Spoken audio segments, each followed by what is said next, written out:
Good evening, everyone. How's everybody doing? Arigashimasu. So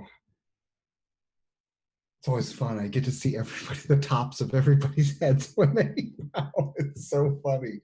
Uh, okay, I'm going to start off with a little story from one of my Zen books here that I think is appropriate for tonight's class.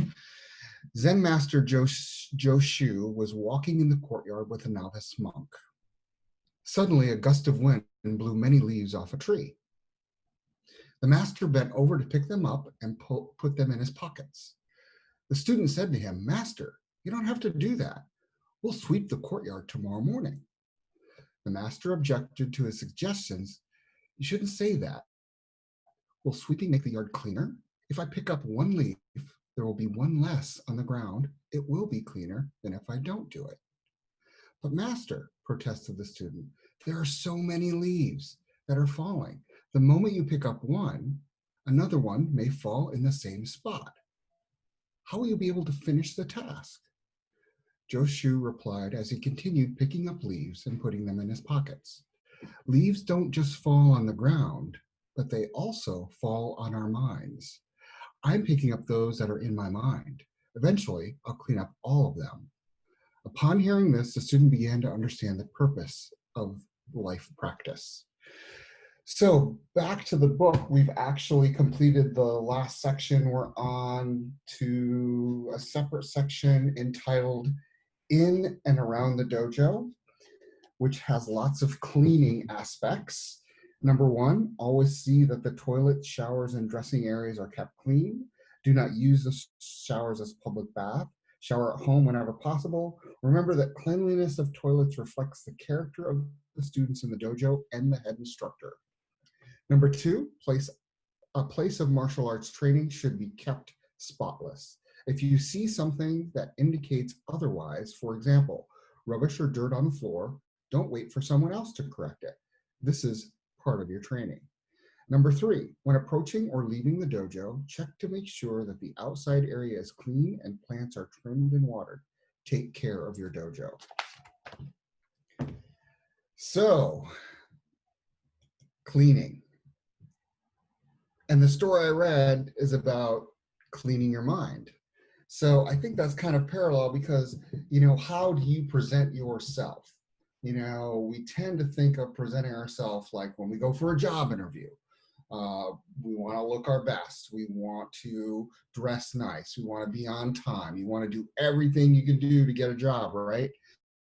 And the state of your dojo is a direct reflection of not only you, but your teacher and just the place. We're very fortunate in Maui to have a beautiful dojo.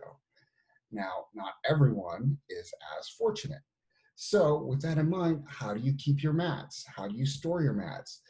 How do you protect your mats? That's all encompassing if you don't have a dojo and you're training somewhere else, or if you're even sharing space. When you share space, how do you treat that space? How are you respectful of it? This is all a direct reflection on not only us, but of course the teacher. So, we have a bit of a smaller class tonight. So I'm hoping that we can all talk about, just, think about the hidden meanings or the meanings behind these simple, oh gosh, yeah, everybody should clean the dojo. Everyone wants to, train in a clean environment. Yeah, that's basic. But what are the underlying meanings to you? And when you read these, what does it bring up in you? What is the feeling you get when you read one of these about cleaning? Some people are more clean than others. Some people prioritize it. If you looked at my desk, it's very messy, but I know where everything is. So it's a reflection on how you want to live and where do you prioritize, this in your life. So, I'd like to start out by talking with Olaf Schubert sensei, because he does have his own little dojo in Germany, and I'm sure he has come across this in the manual and in his daily training. So Olaf, what can you tell us? What does this bring up with you?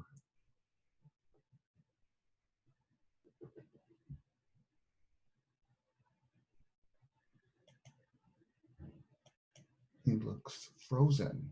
Ah, now he's gone. Ah, probably internet problems. Okay, we'll go on to Lillian because she's smiling and she's right in the upper left. The reason why she's always in the upper left is because she's on 30 minutes prior to anybody. Like John sends me a text, I just want to let you know that Lillian is online right now, 30 minutes early. And I said, that's because she's the queen of etiquette. So Lillian, you share space. Okay, I'm the queen of something, not sure what that is, but I have a lot of thoughts on this, actually. Part of it was, as a child, my mother was very OCD, obsessive compulsive, and so I tend to be about certain things. And so it fit right in there with dojo etiquette, and we do share a dojo. And I wish I could say that the people that we share the dojo with were as obsessive as we tend to be.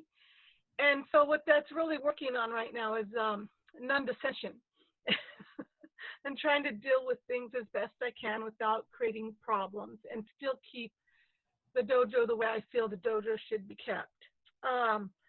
If you don't mind, I will tell you an interesting little story that kind of hit home for me a few years back. I was a gardener at the Four Seasons Hualalai over on Kona on the Big Island.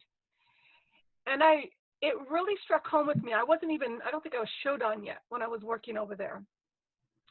And they had a rule that everybody takes care of everything, just like we do in the dojo. But this was on the Four Seasons grounds. Now, as a landscaper, I'm out there, I'm cleaning, I'm doing my thing. And every day I would see the general manager, the whole manager of the whole resort, walk by.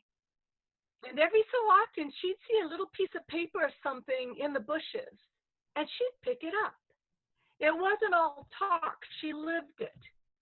And that impressed me so much that I said, this is how I want to live. I want to walk the walk, not just talk the talk. So to me, that was really important. And one time, it surprised me because my mother always said, don't pick your nose in public, even if you think nobody's watching, because somebody is always watching. And we did a demo in the Hongwanji a few years ago, along with a few other clubs. And we got back to the dojo, the group, and we're standing, there, and this little old Japanese man came up and said, I was watching, and the group that you have there, they understand the training. And I looked at him because I had no idea who this man was. And I said, okay. And he said, I noticed that your group was the only group that made sure that their slippers were straight. They stepped into the dojo and they bowed. When they stepped out, they put their slippers on and, their slippers were straight. And I thought, wow, that has become such second nature, we don't think about it.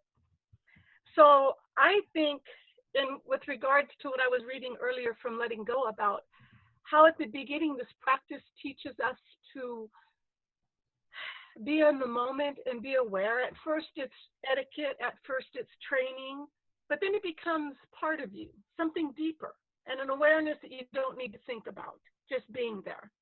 So that was my moment of speaking there. Nice. I love that story. That's a great story. There's nothing like,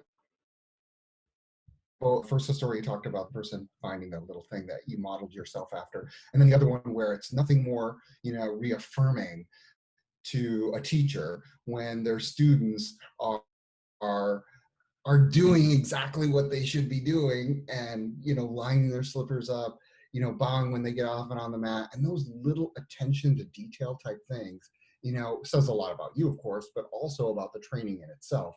And, people are always watching, just like you said, people are always watching. You just never know.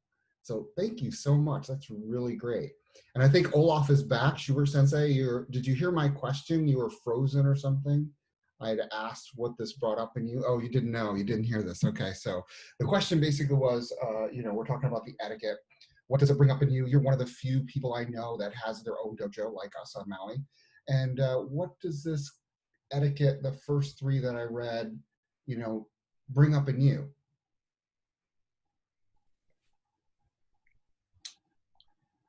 Good morning. Can you hear me now? Yes, hear you fine. Okay. Yeah.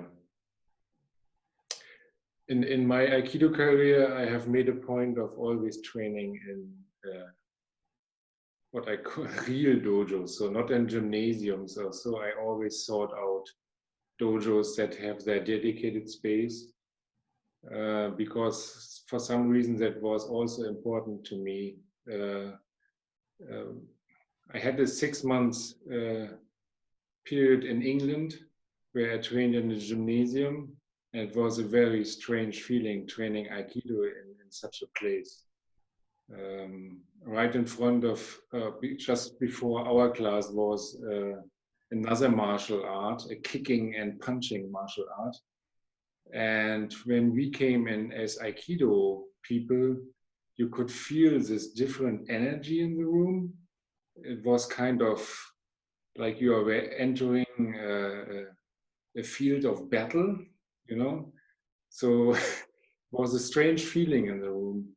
And it took a while of, I would think at least 30 minutes of Aikido practice until the energy in the room became bearable, So that was, for me,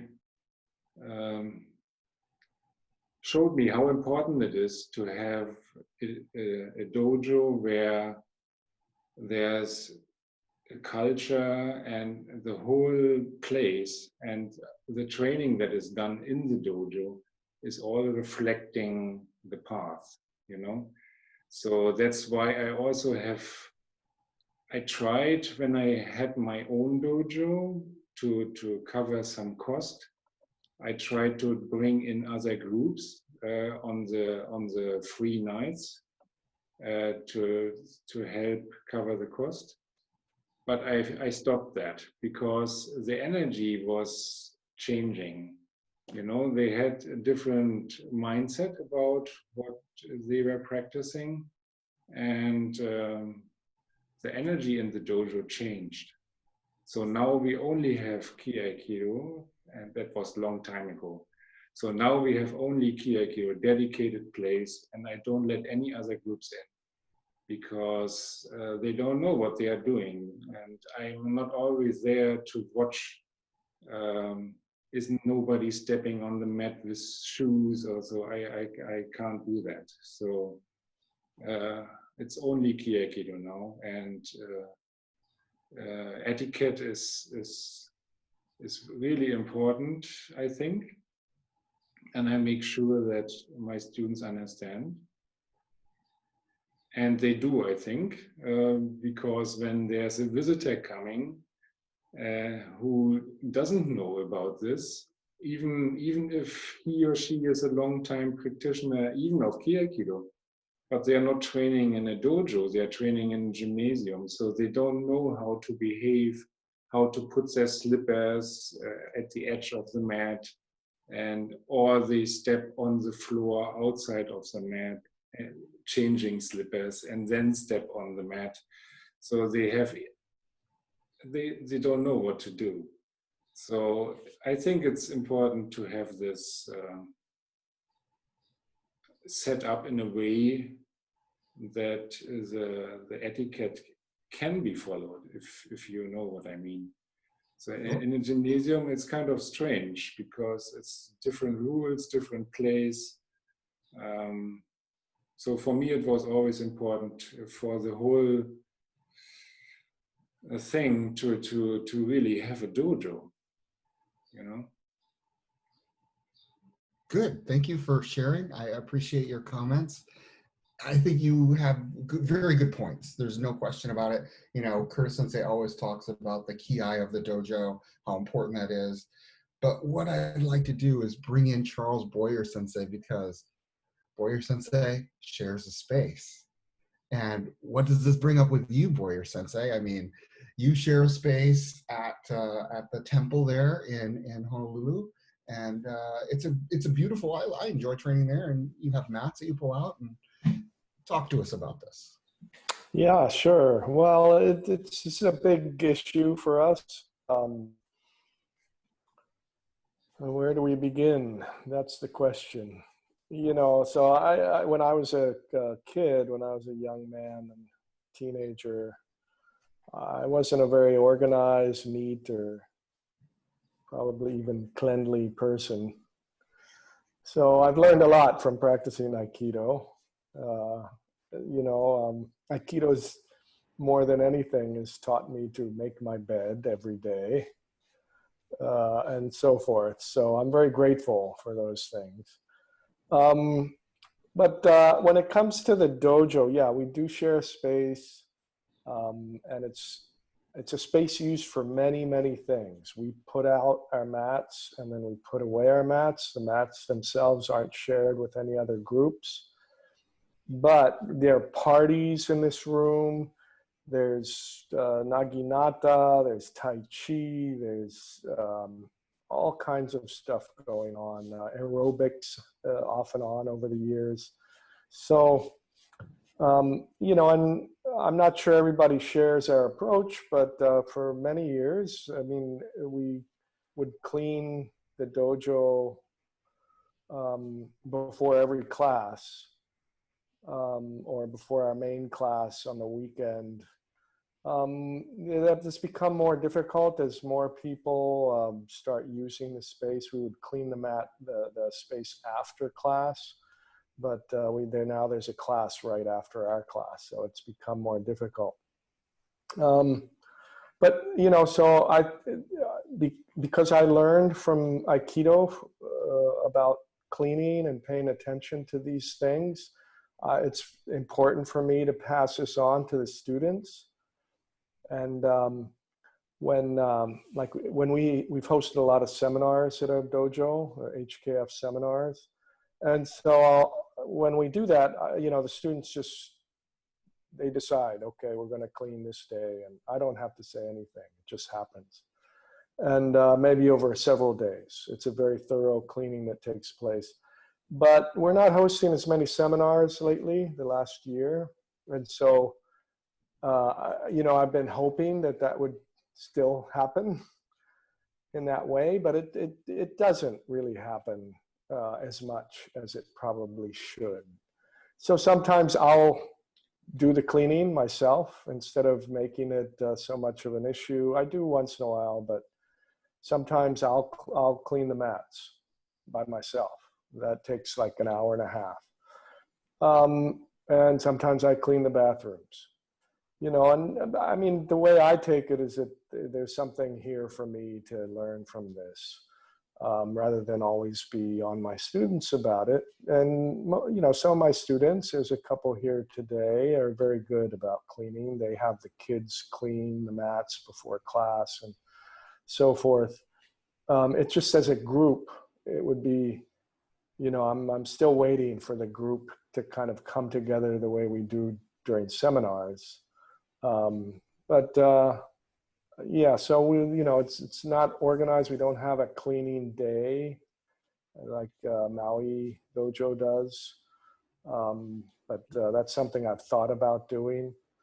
And anyway, it's a great teaching opportunity.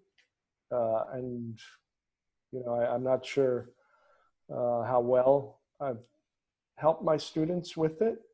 But I certainly get a lot of training myself when I clean. So I do remember. So one time, and early in my training, I was in our dojo in South Carolina, and it wasn't the head instructor. It was one of the other instructors. He was walking up in front of me.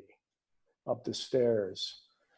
And he was kind of running his fingers along the windowsill as he's walking up these stairs. And he's looking and he's saying, "This place is filthy." And of course, I looked at the other people that were around, and they looked at me, and it's pretty clear you have to do something about this. He was telling us without really saying that. So that's where it kind of started, that approach. But we have some ground to cover there, I think, at our dojo here on Oahu. We have some work we could improve on there.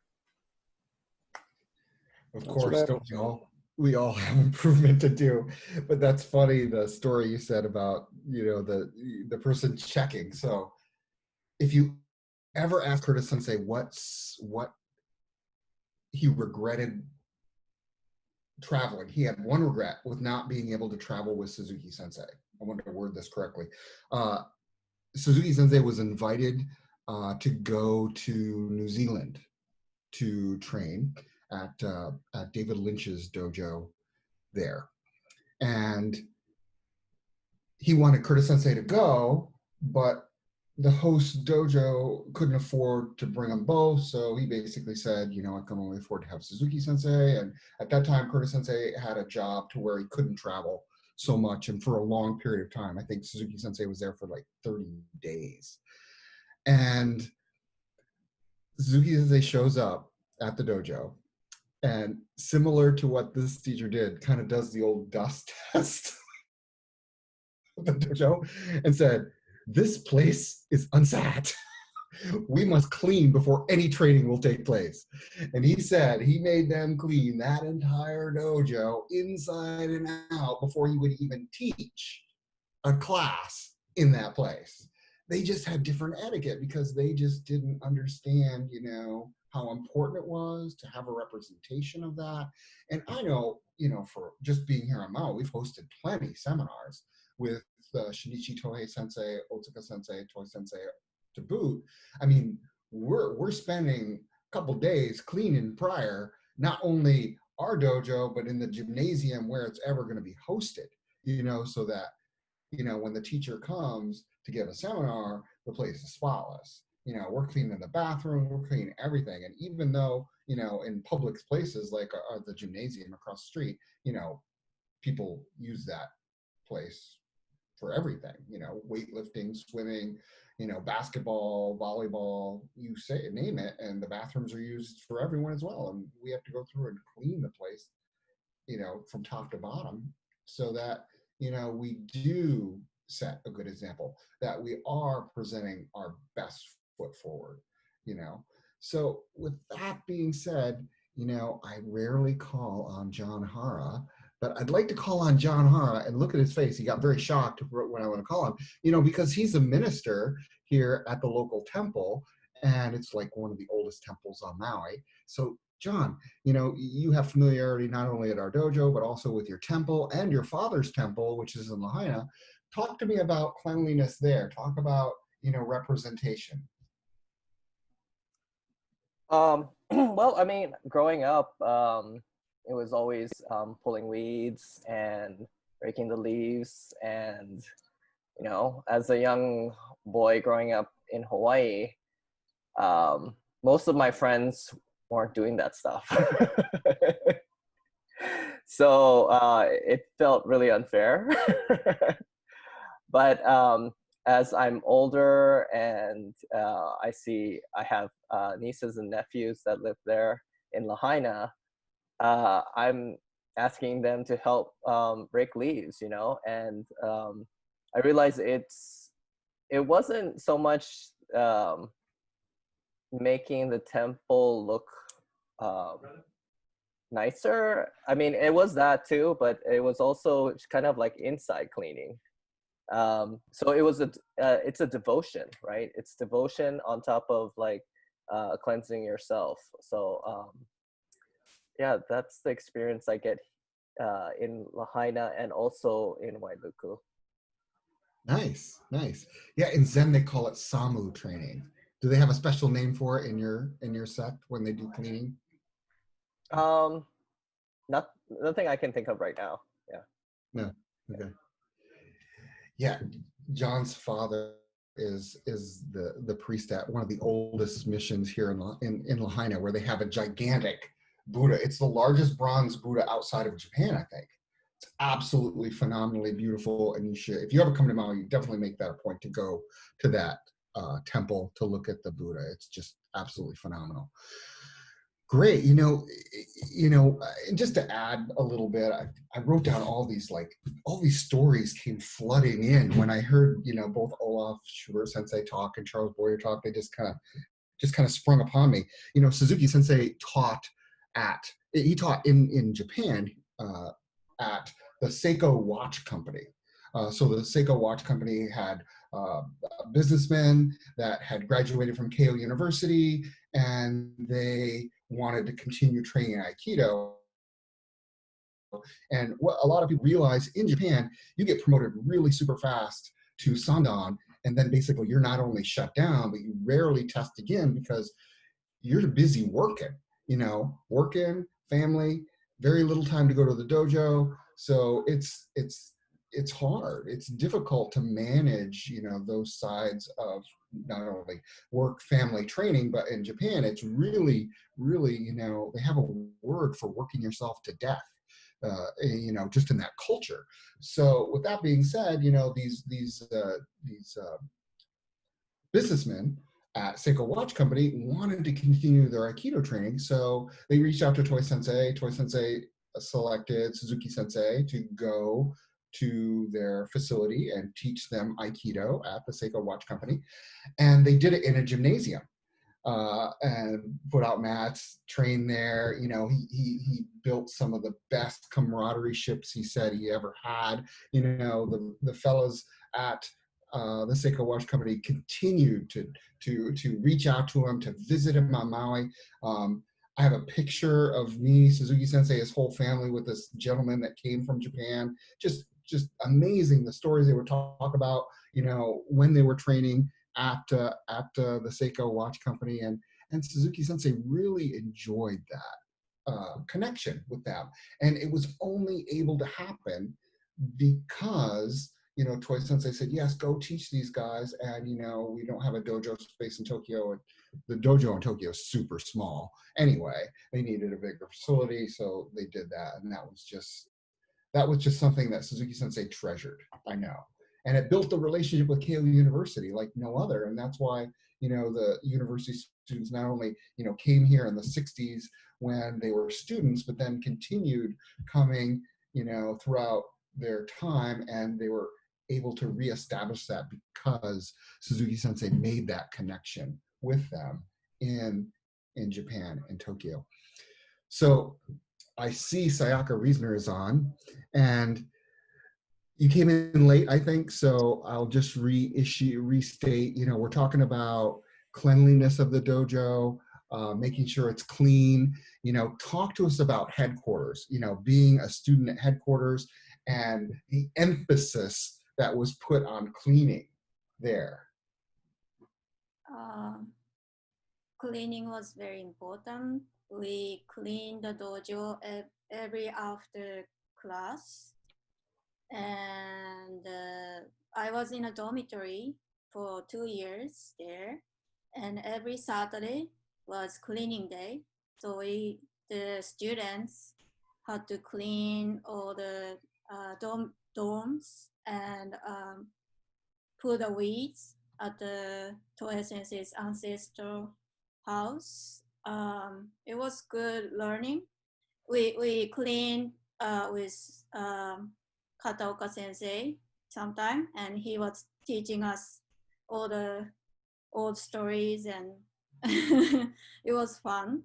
And also the Mrs. Tohei was really, really, really strict for cleaning. So I learned how to clean from her. Like you have to start from the top, like ceiling and wall, and at the bottom is at the last, something like that. And yeah, it was really good training. Yeah, I have to say it is good training, and I you know, Charles Boyer Sensei mentioned something about, making his bed, I think. Uh, and growing up, I had to make my bed. My mom was super strict about that. I freaking hated it. Went in the military, and in the Marine Corps booth, you're bouncing quarters off your bed to make sure they're tight enough. And I hated it. After I got out of the Marine Corps, I did not make my bed ever again until recently because I just hated it. Absolutely hated it. So I then now make my bed because it's very experiential now. I mean, I've come to a different level of understanding of how important it is. But I'm kind of stubborn when it comes to stuff like that because I hated being told to do something that I didn't feel was necessary. Well, we're just gonna mess it up in the evening. But no, it's super important. You make your bed, super important. I highly recommend it. There's even books written about it, but you can learn a lot from cleaning, and you build some of the best relationships, of course, when you're cleaning next to somebody. I can tell you that. And I know Gloria Falstrom Sensei is nodding her head, so I'm sure she has something to say on that aspect. Yes, I've had many, many years of experience at Lokahi before Warrior Sensei came. And we, at one point, we had 2 cleaning days a year. So I'm still sort of used to that. And I've kind of suggested we do that again because I do sort of miss it. Years ago, we had smaller mats and they were lighter. So when I took over the children's class after that instructor decided to leave the dojo, I would go early enough to be able to sweep and mop the floor and then put the mats down before the kids showed up because it just seemed important. And to illustrate that, one of our cleaning days, I swept the floor 5 times. And each time I got black stuff off the floor because of our proximity to the freeway and that stuff that blows over from that. So I throw my whole full support behind Warrior Sensei setting up cleaning days. I think we need them. It's important for the members as well as for the place. And the last time when we had a cleaning day, he simply showed up and said, "We're going to clean." And I said, "Oh, if you'd told me, I would have brought stuff because I have lots of cleaning things." So we winged it. But when we do that, actually the secretary came over and she has been a fairly difficult person to work with since she started a couple of years ago. And she was very appreciative of what we were doing. She thanked me several times, and I think other people, for cleaning the dojo. So they do appreciate it. Things look better. I mean, I sometimes walk on the outside and you can't help it. We can't clean the outside, the ledge of the windows every time, but I look at it and just kind of go, ugh. And so still, when we put down mats without having swept and mopped the floor, at least swept the floor, I cringe a little because it's just not clean enough. So when we have people over for seminars or somebody, you know, with like our Nanaka Sensei comes and teaches weapons, other people are putting mats away and they'll often pick up a single mat and start to put it bottom side on top of the top of a mat. And we go, no, it's dirty. You can't do that. So we have to teach people how to put the mats up. And we do have a system that we use, but not everybody knows that. So we have to, part of cleaning up when there are other people there is to make sure they know how we do it and to train them. And we've also trained the kids. Like Lillian, the kids, when they come to class, if I see somebody's slippers that are messy, I go, did you forget about your slippers? Or would you please straighten your slippers? Oh, okay. So they go do that. But yeah, there's lots we can talk about with cleaning. I mean, we literally take the screens off, wash the windows, and sometimes it's just sort of mud that comes off because of where we are. So now cleaning is a big thing. It's difficult to do as a thorough job as we would like to with other people using the space, but I think we've made the best of it. And the one thing I would add is at least get the floor swept before we put mats down. Yeah, I mean, I've trained at Lokahi a lot, and I enjoy it there. I mean, it's nice to train there. The car noise is challenging, you know. Being next to the freeway is always a challenge, but yeah, I've always liked it. Could I add one other thing? Oh, I'm sure. sorry, I forgot. I have a great story about Nalawai Sensei. Please. almost yearly, and for a long time yearly, the church would have a bazaar. So the week before, they're piling stuff in there, and they set up tables and sell stuff on a Saturday and a Sunday. So we came back to class one morning. It was a Tuesday or Wednesday morning. I don't know what day we were doing class, and we got there, and there were tables and chairs all over the room. They had not cleaned up after the bazaar. And I was standing there looking at it. Now my sensei walks in and he says, table and chair undo, and started, that would be wasa now, but table and chair wasa, started moving tables, and we cleaned up. And it was a lovely experience to start doing that with him, and other students came in and finished. But it's a story I always remember. Nice, nice. Yeah, I like those kind of stories. Those are great. Fincher Sterling. Fincher, he taught at the Upcountry Dojo in Pugalani, and he had to put out mats because that wasn't our facility. It was able to kind of a satellite place that we're able to expand the teachings of Fincher Sterling. What can you talk to us about? I'm sure you got some stories to tell. Yes, Sensei. Thank you. Well, actually, not directly connected to that. I just wanted to comment of my reaction to your reading these 3 rules. Great. I've read the manual. I've read the manual several times, not the new one, but it never struck me so much as important in training. It's important in caring for the facility, and it's important, of course, for your students to learn these things. But after listening to other people's comment and to reflecting on this, I've gotten a new take on it. It really is part of training, and your story before the class of picking up 3 leaves, out of the whole courtyard, really struck me as important too, because training really happens a little bit at a time. It's just a little input at a time, a drop of clear water in a cup of tea type of situation. So actually, I really appreciate this class because of that. So thank you. Bravo, Fincher. Thank you. Yeah. Upcountry, sharing a space. I think it's nice because, in a way, you have to put out effort to make it yours. Like Schubert Sensei said, there is a different energy in there. And this kind of effort and concern and group participation, I think, is what changes that or maintains that in a space. All of these things, like Sensei always saying, you have to keep the ki up in the dojo, and it's as much of a mental attitude as a physical attitude. And all of these things seem to be really important. I'm really struck by this. I can't tell you how impressed I am with this particular subject. So when we would go into our little room up country, it's at the county gym, and it was a downstairs room, and they use it from everything from meetings to like your other shared spaces, meditation classes. I even saw ping pong in there one time.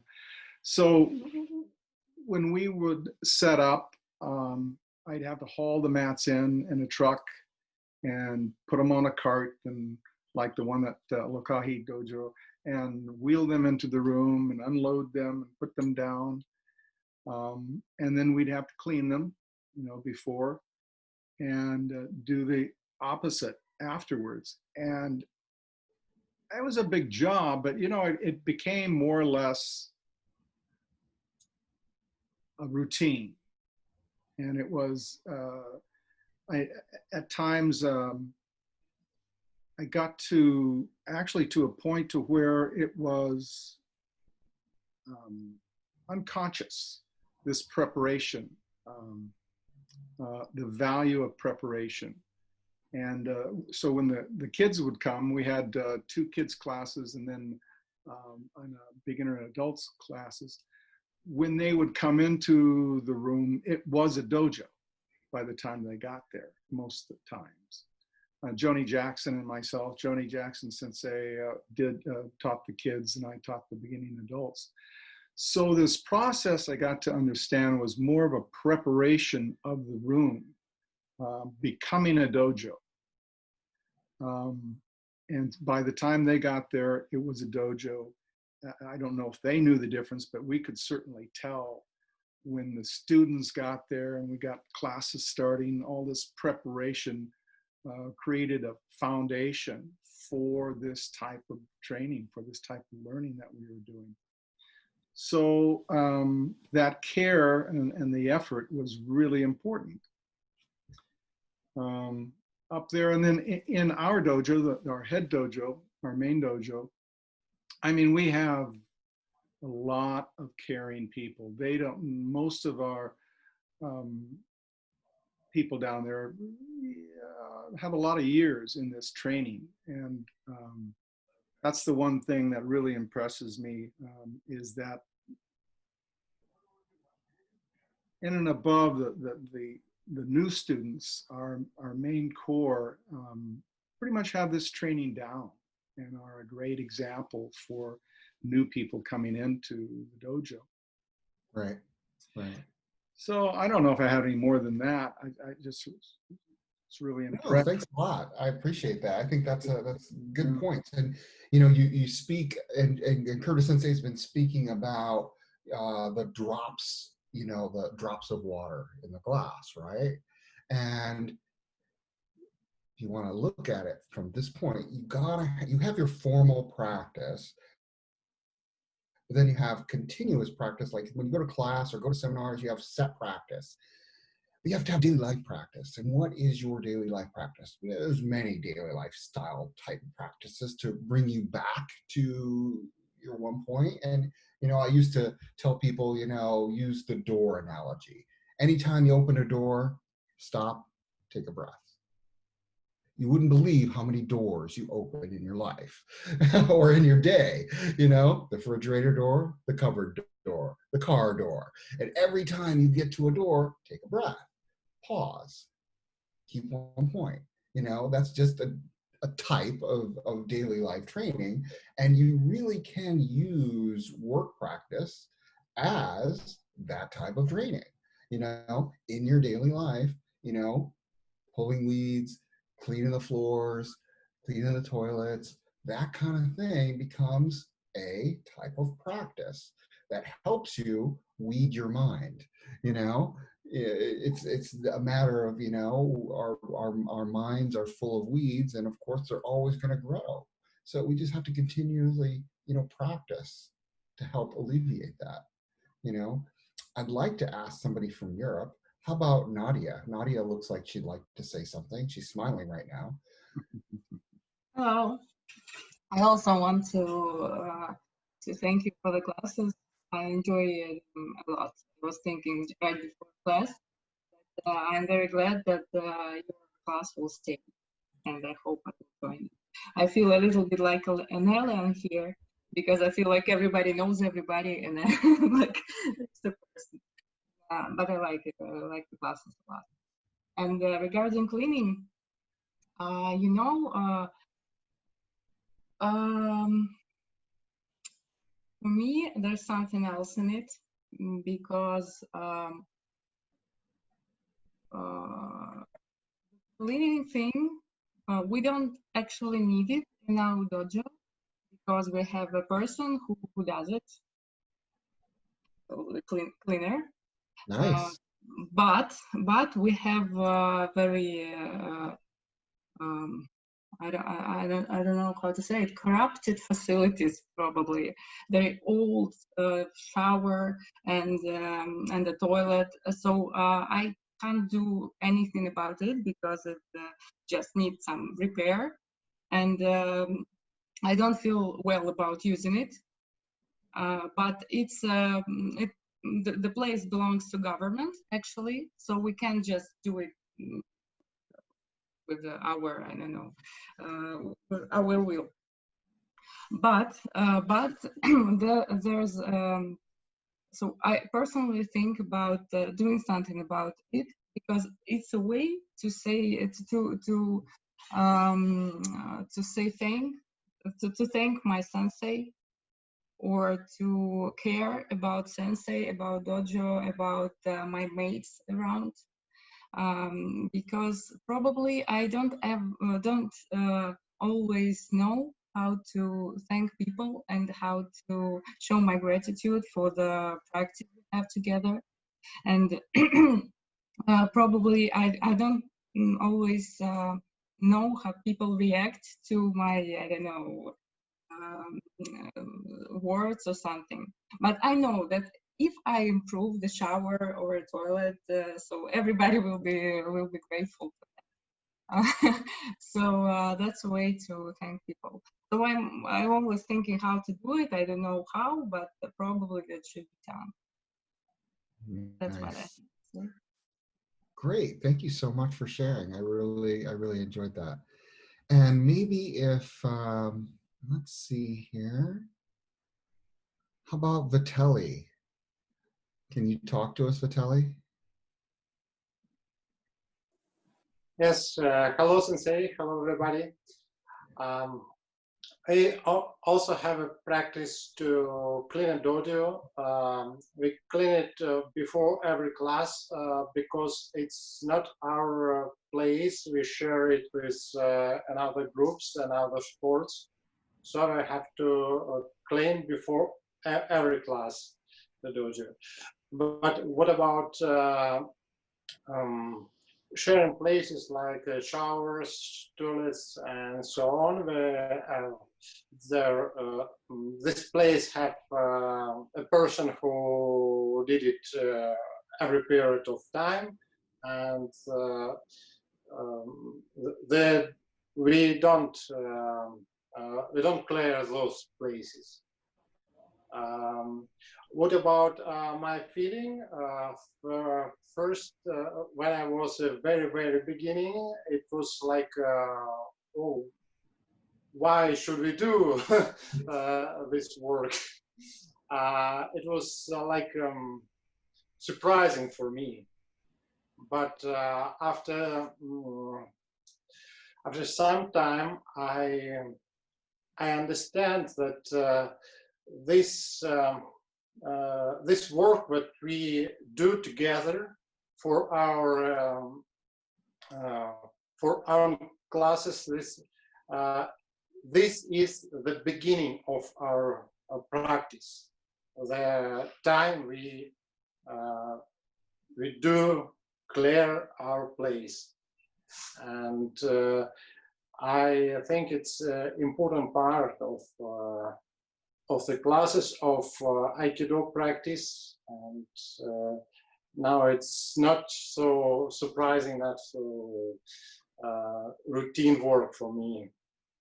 It's the beginning of our practice. Nice. Yeah. Again, thank you. Like Fisher Sterling Sensei said, you know, he took the space and turned it into a dojo just by cleaning it, and with his positive attitude. I'd like to ask, let's see, somebody else. How about Elima Loomis? What can you talk to us about, Elima? Hi, Sensei. So yeah, I also really love what Fincher Sterling Sensei was saying about the Upcountry Dojo, especially as someone who started my Aikido career at the Upcountry Dojo many years ago. I remember helping with the setup and watching the space transform from a empty room. At the time, we were in the big upper area, watching, you know, the process of cleaning and setup transform the space into a dojo. And of course, on Maui, we also have regular cleaning days that we all participate in. And that's also part of transforming our dojo and keeping that alive as a training space. But what Fincher Sterling Sensei's comments really made me think about was the idea of ownership, and taking ownership of your space in the same way, taking responsibility for your space in the same way that we all take responsibility for our own training, that we don't expect someone to take care of it for us, or to come in and clean up after us, or to set it up for us, that we own the space and we own our training. We don't expect someone to deliver the experience to us or deliver the training to us. We need to take responsibility for that for ourselves. The other thing that I was thinking about with what you read at the beginning was how it links cleaning our space and keeping our space neat and tidy with keeping ourselves clean and being clean when we're at the dojo, and how in that way the space is almost like an extension of ourselves. And in the same way that we treat our space with respect and we treat the people around us with respect by keeping it clean, the training really calls on us to treat ourselves with respect and treat our training partners with respect by coming to the dojo neat and clean. And Sure. yeah, so that's just some of my thoughts after listening to both of you talk about it. Yeah, nice. You know, some of you may have trained at the old dojo in Maui, and you know it was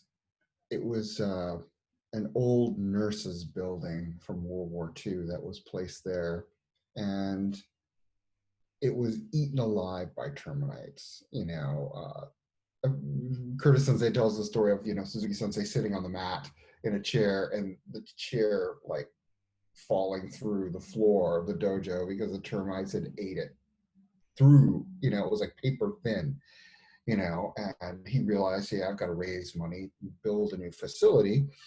And in the midst of this, of course, he's having conversations with Curtis Sensei or Suzuki Sensei about this. And one day, and many of you may not know, but, O Sensei, the founder of Aikido, came to the dojo on Maui and blessed it, along with Suzuki Sensei's house.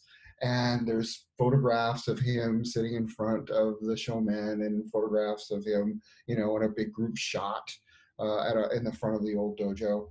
And, Curtis Sensei is telling him, he's going, man, he goes, I just kind of hate to tear this place down. I mean, this place was blessed by O Sensei. This is amazing facility, it's just falling apart because of the termites. And Suzuki Sensei looked at him and said, do you think this building's what makes the dojo? This doesn't make the dojo. It's the people that make the dojo. That's what makes a dojo, not this place we're at, not the O Sensei bless the wood here. It's the people that make the dojo. And Curtis Sensei really took that to heart. He really, I remember him, talking to me about it and how it impacted, how they raised money, how they built a new facility. And of course, we love our facility, but we must not forget it's the people that make the dojo, and the spirit of the dojo comes through in them, by cleaning ourselves. The dojo becomes an extension of ourselves. Exactly. But we must not forget, it's really the people. Just like we all come here on Monday. This is like, we got a little group here that's really cool to hang out with and talk story about. But I just wanted to emphasize that's really important. The etiquette, following the etiquette, is just an extension of our training. Like, we're rehashing it over and over again, but it's important, and we need to emphasize that. Does anybody else have anything else they'd like to talk about? I could call on people, but if anybody has something they want to say, happy to. Somebody told me, they said, you should ask people if they want to say something, so just pick it up, people. So I figured I would ask if anybody who hasn't spoke would like to speak, like Ilaria or Vernon. It's up to you guys. You can raise your hand. I'll call on you. If not, I can continue on with the story that we've been talking about. The white bird. I've got it keyed up here. It's a little bit longer tonight. Sensei, But- Priya is raising her hand. I think she might want to add something. Please. Oh, you're here. Before you were like something else. You weren't videoed. Please. Aloha. Thank you, Sensei. You're welcome. Aloha, everyone. Yes, I just really want to say that one of the reasons I was drawn to the dojo here on Maui is because of the people and because of how cleanly it was. I could just walk into the dojo and feel this beautiful vibration and the flowers on the altar and such care I could see it was taken care of. And that really, that's because of the people. And I just want to bow to all of you because I really honor your commitment and to this practice, because it's a worthy practice, and I honor you all. Oh, thank you so much. I am remiss for not saying that the flowers at the dojo are like amazing. I wish, Joni or Melly or Sally, they're like the main flower takers at the dojo. We're here to kind of give them props, but maybe they'll watch this later. But, like Priya said, there's not, the flowers, even right now, the flowers are being done. Even though we're not there, they're still being done. Joni and Melly and Sally take turns going down there, and Joelle. Let me forget Joelle as well. They all four of them take care of the flowers and do a fabulous job. It's amazing.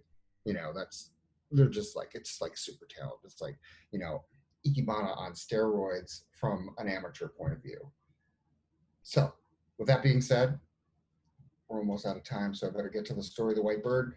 And of course, the summary of decisions this prince has made, first, choosing the golden apple over the shriveled apple, and then choosing the silver sheath over the rotten leather sheath, because even though we know what to do, we tend to do our own thing, even though the book told him not to do it. So we started the quest with to get the apple from the tree of happiness, which is now morphed into the search for the white bird. And last we spoke, he had been given another task in order to get the sword that cuts whatever its edges turned against. He's been destined to go to find the white bird. So back at the hedge, he threw his leg over the barley straw, and of course it turns into a horse. And he said, "I would like to be taken to where I can find the white bird that lives on the Black Mountain." And away thundered the yellow horse like a storm in June. If it was far that they traveled before, it was even farther that they traveled this time. But at last they came to the Black Mountain, and the prince jumped off the horse and thrust the straw into his pocket. There was not a blade of grass nor a bit of green to be seen on the hill, but only a great lot of round black stones scattered from the top to the bottom. That was all that was left of the men who had come before him to seek the white bird. On the top of the mountain sat an old witch with golden hair, and in her hands was the white bird. The prince opened his book of knowledge, and there he read that if one would gain the white bird, one would have to catch the witch by her golden hair. For then she would be compelled to grant whatever was asked of her. Only he would have to be very careful in his doings, for if the witch caught sight of him upon the black hill, she would change him into a stone, just as she had all the rest who had come that way. But how was he to climb the hill without the witch seeing him? That was what the prince would like to know, so he turned over another leaf of the book of knowledge, and there it was, all in plain black and white. This is what it said: "Crack the egg of the white hen and put on the cap." Now, if you recall, he got the white egg at the old shabby house that the guy gave him right before he left. He said, "Take this egg, you may need it." Now he needs it. So he pulls out the egg from the white hen, cracks it, and sure enough, a little cap of feathers pop out of it. He put on the feather cap and whisked. As quick as a wink, he changed into a titmouse, which is the smallest of all birds in that land. He spread his wings and flew and flew and flew until he was close behind the witch, where she sat on the black mountain. He took off his cap, and there he was in his own shape again. He caught the old witch by her golden hair and held fast. And you should have seen and heard her scream and scold him and left and right, twist, turn, let me out of here, stop this, let go of my hair. But the prince just held fast, and she could make nothing for it all, for she was trying. And what do you want that you come here to torment me? She said at last. I want the white bird, said the prince, and I will be satisfied with nothing else. It was all to no purpose that the old witch stormed and scolded for what he had said and what he had requested, and he would be satisfied with nothing else. So at last, willy-nilly, she gave him the white bird. The prince did not take his hands off her hair. But once he grabbed hold of the white bird, it was a white bird no longer, but the prettiest woman that ever his eyes had ever looked upon, with cheeks as red as roses and her skin as white as snow. But still the prince held tight to the old witch's hair. And now what else do you need? She asked. I have given you my prized possession. So the prince stated before he would let her go, she must change all the round stones back again into the men of flesh and blood that had been there before him. So the old witch had to do that, and she did. And there stood so many good stout lads in the place of the hard stones. But still the prince held fast to her golden hair. And what else do you want? Why this, the old witch must promise to do no harm to him or to anybody else who should come that way. The old witch had to promise, and then he let go of her hair, and you can guess what a rage she was in. But the prince cared nothing for that, for he had found what he had came for. Took the barley straw out of his pocket and threw his leg over it. Then he took the princess up behind him and on the great yellow horse, and away they clattered, leaving the witch scolding him behind. So now they're going back. We'll leave it there, and we'll start it next week. Thank you all so much for coming, and have a good evening. Domo arigato gozaimashita. And again, I'll see you next week. Thanks a lot.